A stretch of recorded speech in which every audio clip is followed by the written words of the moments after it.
Right, just a minute to 4 p.m. East African time. Most definitely, welcome to News Nile right here on TV47. I'm used to Stanley Nyeringita, the 6th day of September 2023, definitely marking the 3rd day and the final day of the Africa Climate Summit.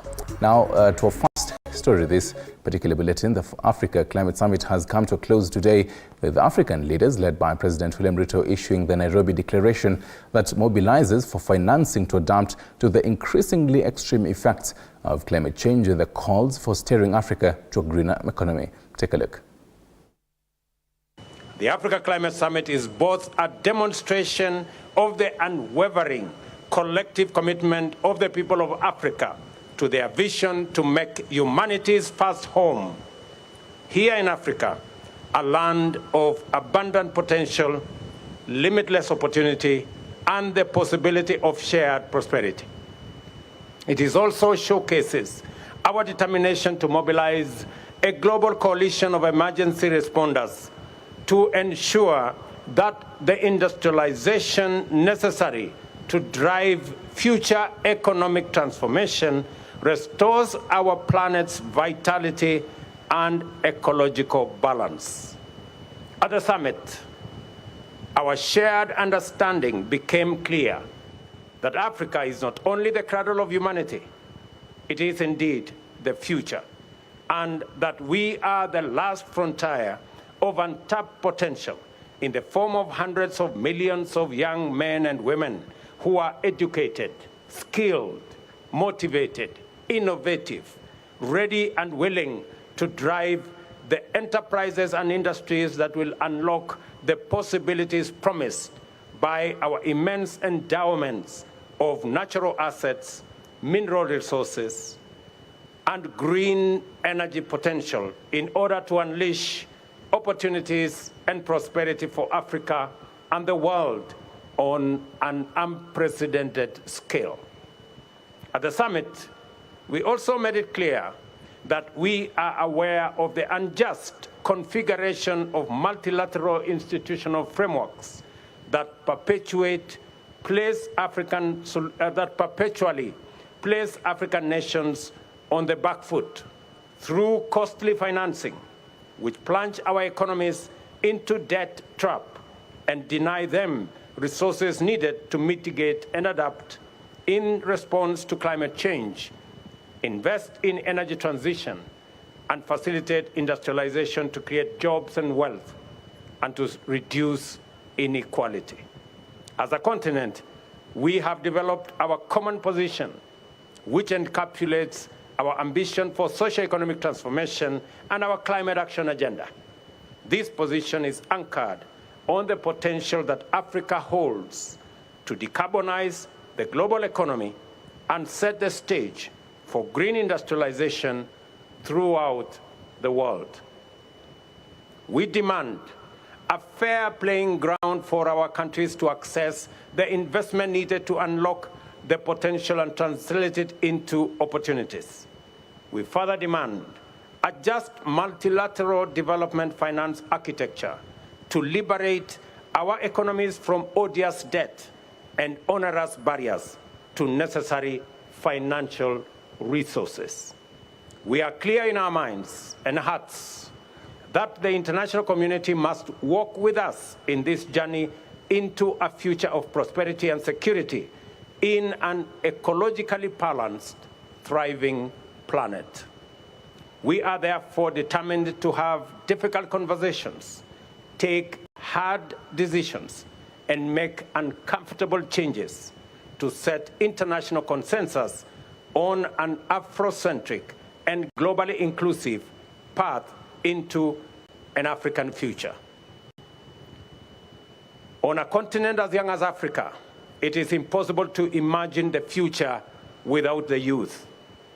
Our young men and women in every African country are the primary stakeholders who will define and drive our agenda for green transformation and sustainable opportunities.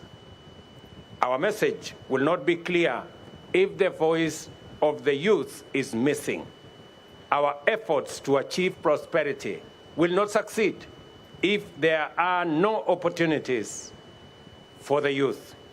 And our journey will be long and hard and in vain if the youth are not coming with us. Let the declaration... And most definitely we'll be updating you in our subsequent bulletins on all of that. It is the Nairobi Declaration, and I bet you know the world had its eyeballs in Nairobi in Kenya this particular day and for the past 3 days. Speaking of eyeballs, by the way, now Tools for Humanity, the subsidiary company of the WorldCoin project, says it has so far invested over 700 million Kenyan shillings in Kenya, building partnerships with 200 plus suppliers. Alex Blania, the founder and CEO of the company, said the funds have been utilized on blockchain and cryptocurrency education and ICT awareness. Appearing before the parliamentary committee into the inquiry of how the company has been seemingly harvesting Kenyans' data, the company assured Kenyans that neither the company nor the WorldCoin Foundation will ever sell users' personal or biometric data. Several Kenyans whose eyes were scanned have complained of eyesight issues and missing payments. What is the correlation between Tools for Humanity and does WorldCoin stand to benefit from any data that was collected by Tools for Humanity? My second question, in the areas of operation, most of the targeted areas looked like university populated areas, where you would find campus students who are, easily curious. It's just an observation. Maybe I would want, what I'm asking here is, was there any agenda behind your targeted areas of operation? Because you were not just focused here in Nairobi, but specifically in university populated areas. And to some level, I feel a bit left out, because even my own people did not get scanned from where I come from. So my curiosity here is, why was this focus specifically on such areas? And if this was something very beneficial, why was it just focused here in Nairobi, not any other constituency where other members come from, which I'm sure they would be curious to know. During the scanning, did you provide, and maybe I would want to follow this up even after you answer my question on who operates the orbs. Was the company in charge of operating the orbs? Did they engage in any sort of information or what we call the consent, or even, something to tell them, this is what we are doing, this is how we will use the information we get from you?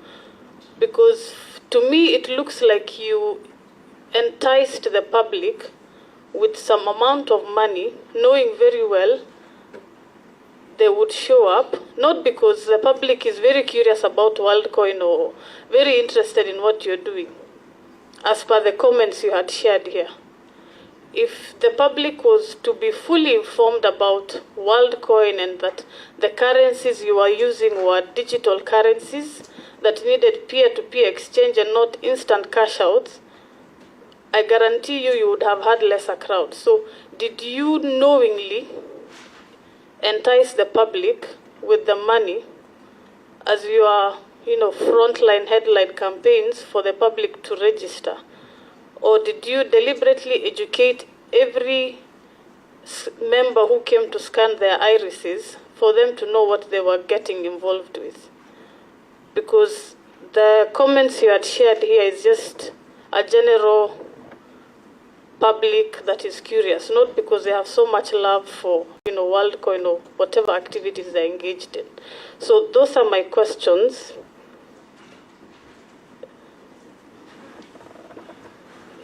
Yes, I think I have concluded my questions. Mayaka, lastly, then we give them. Thank you, Chair. I also just have a couple of very quick questions. Number one, as has been said, including by yourselves, you began collecting data in Kenya way before you were registered, for almost a year. What I'm wondering is, what was the level of confidence that you had to collect data from a foreign country where you're not registered for that long period of time? Right, those are live pictures in the National Assembly. That is the ad hoc committee of inquiry into the WorldCoin controversy. Meeting with the WorldCoin companies. Staff will be updating you on these, subsequent bulletins. So keep your eyeballs open for that. Now to a different kind of story. An angry mood engulfed residents of Rironi, Limuru Sub-County during the burial of the late James Njoroge, who was the chairman of the troubled Embakasi Ranching Land Buying Company. Distressed mourners urging the government to intervene and resolve the issues surrounding the prominent real estate company of 5 decades standing. Now, it appears that the position of chairman for the Embakasi Ranching and Land Buying Company may be a kind of poison cap, with the current vice chair Fidelis Wangari pointing out that 4 successive chairpersons of the company have each died under mysterious conditions. Wangari and other stakeholders calling for the Office of Directorate of Criminal Investigations, that is DCI, to do all it can to resolve the mystery, even suggesting the closure of the ranching company's Ruai offices as a crime scene. Ni mambo ya kushtua sana kwa hiyo kifo ya huyu chairman wetu. Kwa hivyo tuko hapa kwa mazishi yake na tunasikia tukiwa tumeumia sana kwa sababu alipigania haki za mashamba ya Embakasi Ranching. Kuna fraud, kuna double allocation, kuna theft, kuna mambo mengi yanatendeka huko. Tutasimama na najua ya kwamba tutafanya kazi na nitasimamisha kampuni kulingana na uwezo Mungu atakayenipa. It is a shock because these deaths are similar and we don't understand how, because there is no way 4 people in the same position can die similar deaths, but this has happened in the Embakasi Ranching. Mtu ya kununua original shareholder amekufa, hakupata title deed yake. Wakati tunaenda kukaa na hao watu wa cooperative, wanatuambia ati makaratasi yetu ni ya kununua River Road. Na bwana Njoroge alikuwa mmoja wao, alinunua shamba lake wakati alikuwa Gay Road akiwa kijana. Mimi nilinunua yangu nikiwa kijana. Lakini saa hii title hatuna. Sababu shida kubwa, Ministry of Cooperative Society na Ardhi House hao wote ni ukora ile iko huko. Serikali imaliza hiyo ukora yote. Bwana Njoroge kama wanaweza kibisana na hizo title deed, kama sisi tumeshindwa tukiwa wasee, lakini ombi langu rais wa Jamhuri ya Kenya, sisi tulikuchagua uje ufagia hii ukora yote umesema. Right now, let's talk about climate. And a group of young scientists drawn from different countries in Africa, including Kenya, Tanzania, Nigeria, and Democratic Republic of Congo, now want relevant global climate financing organizations to address the loss and damage fund challenge for African nations. The group is urging global financiers to focus on justice in climate financing, as many African nations struggle with high domestic debts and intergovernmental issues. This comes as the Africa Climate Summit enters its 3rd and final day at the Kenyatta International Convention Center, with calls for implementation of recommendations from various member states. Sisi kama vijana tunapaza sauti zetu, tunaomba na tunatoa rai kwa serikali pamoja na viongozi kutoka sehemu tofauti duniani waweze kuweka sawa na kutengeneza sera, kutengeneza sheria ambazo zinaweza create mazingira salama kwa kila kijana, kwa kila mwananchi. We are Scientist Rebellion. Listen to the scientists for a fair and sustainable development. The 100 billion climate finance promise is one of the indicators to check that the climate action is being worked on. This 100 billion has not been paid in full. We are demanding that the climate debts be paid. We as scientists, the science has been clear for the past 60 years. The science has been speaking. We've been having so many promises from the global north countries, from G7 countries. They have been giving us so many promises, but who is holding them responsible? They have to take the responsibility. The loss and damage funding facility was established at the COP27 summit, but then who is putting the money for the loss and damage funding facility, and where is this this money coming from and where is it going to? We need to pay up for loss and damage. We are demanding for reparations as African countries. We are the most affected when it comes to climate change. We are the most vulnerable, and we have to talk about stopping ecocide. Ecocide should be a law. It should be a law that people be held responsible of destroying our planet and destroying the environment. What do we want? Climate justice. When do we want it? Now.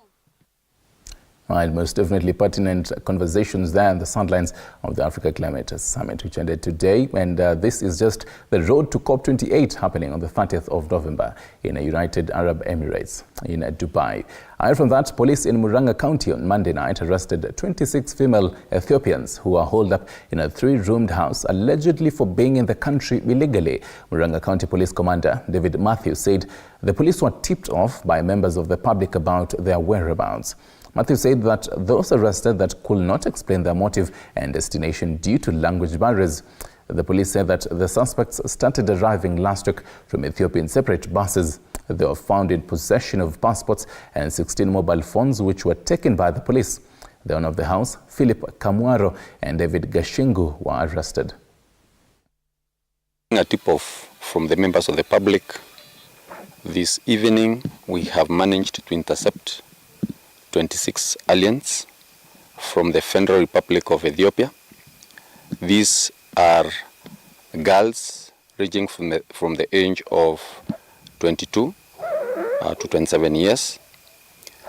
And the information we have been able to unearth is that they traveled through Moyale, Bonda, and their passports. All of them have passports that have been stamped at the entry and exit points.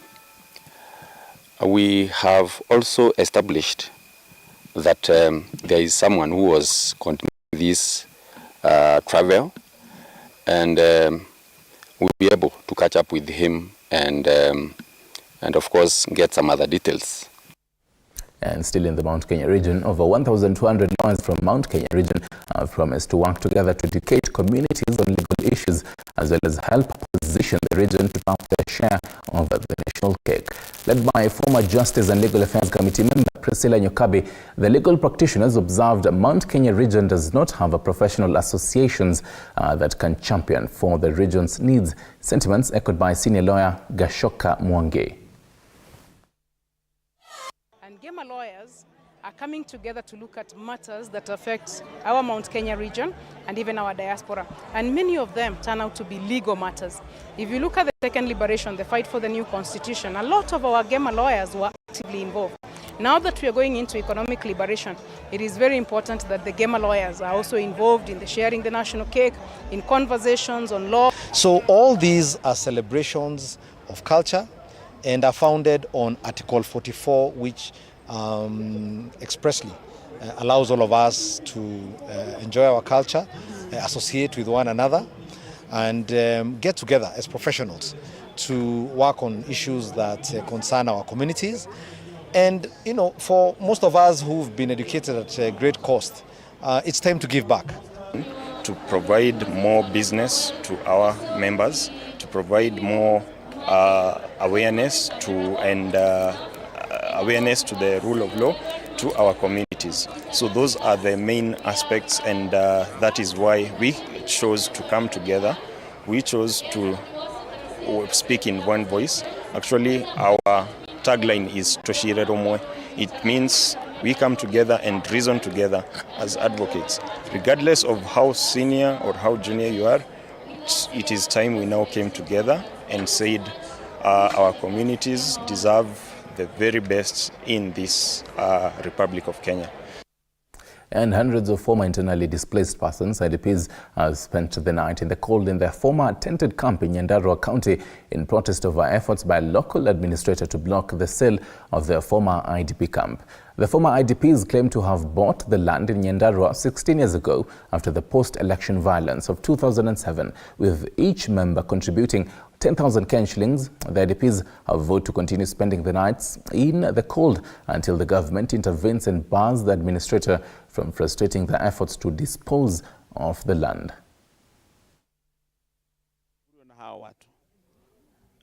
Tulianza hii project 2008 na reason ulikuwa resettlement, lakini serikali through Mwai Kibaki ikatupea hii shamba, ikatupea mashamba ambayo tulipewa huku kwingine, lakini hii shamba hatukupewa. Hii shamba tulinunua na pesa yetu, na hii shamba ni private, completely private. Our organization ni private. Ile kitu kimetushangaza ni kwamba tumeenda land board 3, ya kwanza tukakuwa deferred, ya pili tena tukakuwa deferred, na ya pili board members walikuwa wamepitisha, lakini mwenyewe alikataa kupitisha.